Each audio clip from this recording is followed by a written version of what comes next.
Margot, congratulations on your film. Why did you make it? I thought I had a good story. I wrote it originally as a feature drama.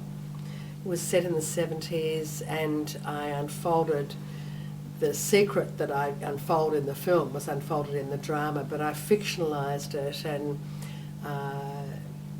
it was a big budget film, and I'd made 2 features, but it was a big budget film, and I also had a full-time job teaching at the university, and if you're going to get a film like that made, it was like a $10 million movie, and it just wasn't going to get made unless I was going to spend all my energy doing it. And I'd spent quite a few years writing the script, and it was hard. I found it hard to even get a producer because it was quite a dark story.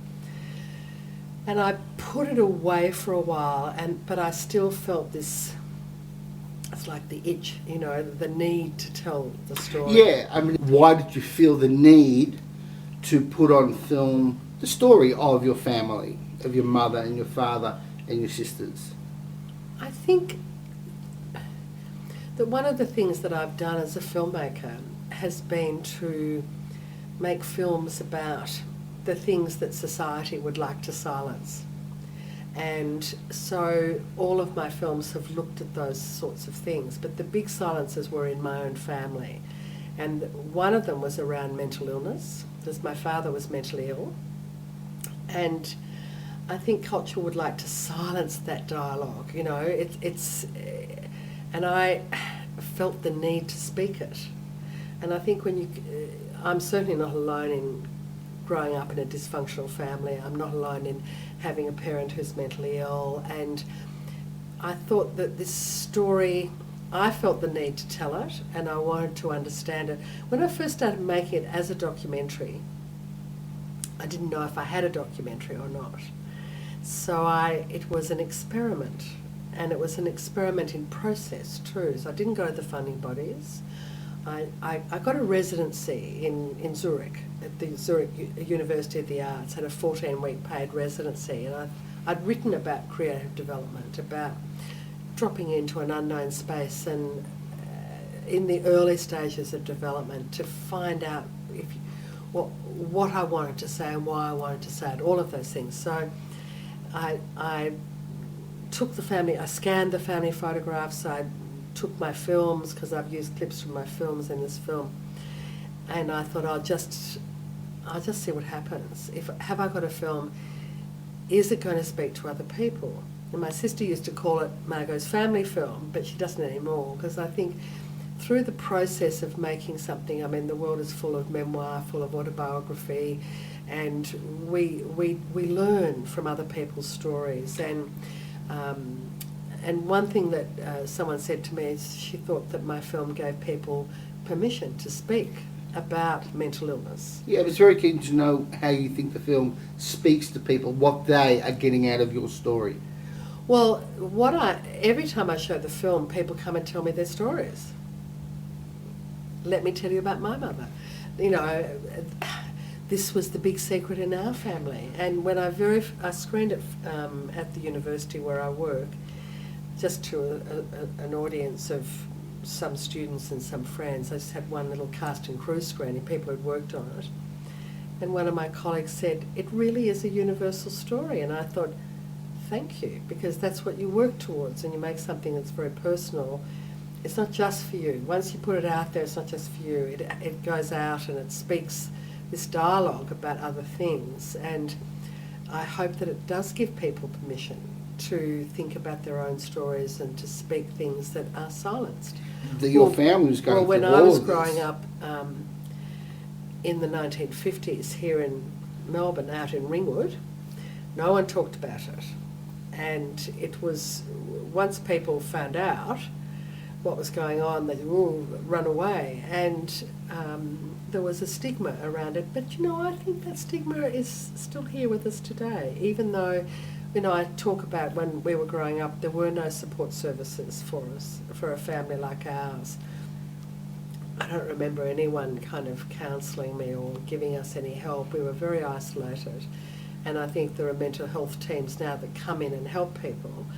But I still think that there is a stigma around mental illness, and people don't want to talk about it, and with good reason, because once you start talking about it, people treat you differently. And I think people want to be able, now young people who've been, who are maybe diagnosed as bipolar, can be medicated really well and can survive, or not just young people, but there are drugs around now that had been around when my father was alive. I think our family life might have been different, but those drugs weren't there. And while he was medicated, he was on psychotic drugs, and they had terrible side effects. Then stopped taking them, and he had another breakdown. And so I think things are different now, that people can function in society, and there are support services. But I still think there's a silence around it, and some of that is important too, because you want to be able to function without people thinking there's something wrong with you, and I think that's where the silence comes in. So I think that's kind of silence, but then the kind of silence I wanted to break was the silence where it was so silent that nobody knew. I wasn't even told, so I had no idea growing up. I just thought all families were like that. And that's why I was interested in early childhood, which the film mainly looks at in early childhood, because that's where we're formed.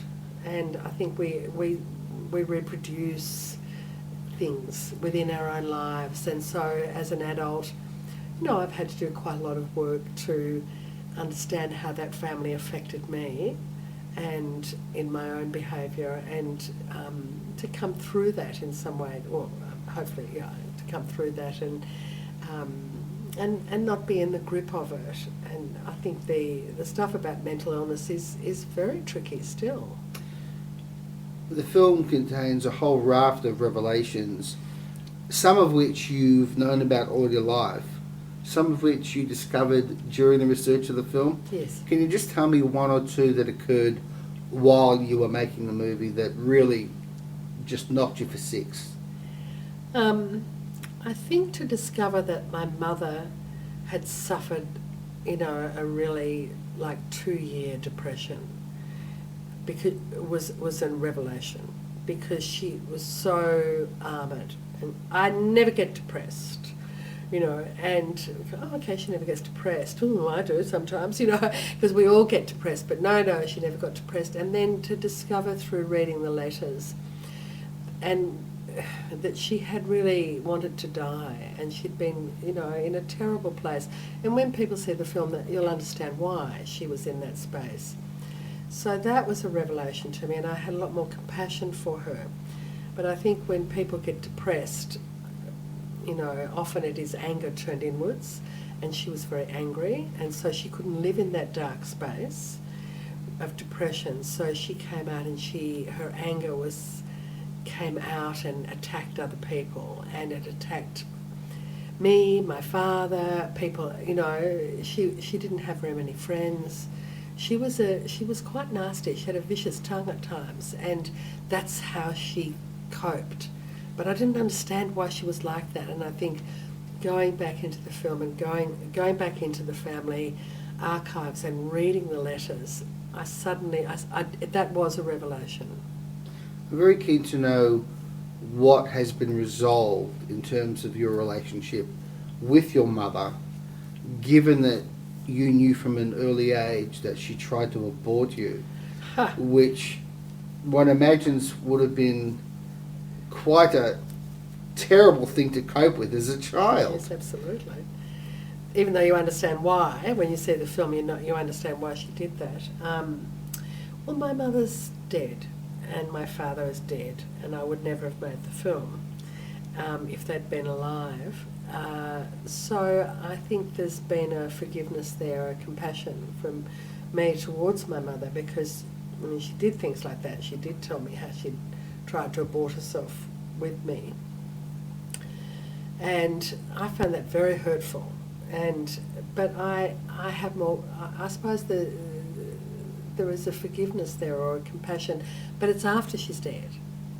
You know, I could never have that with her when she was alive. We could never quite connect in that way. She was very armoured, and so I think the film has allowed me to have that a different kind of dialogue with her.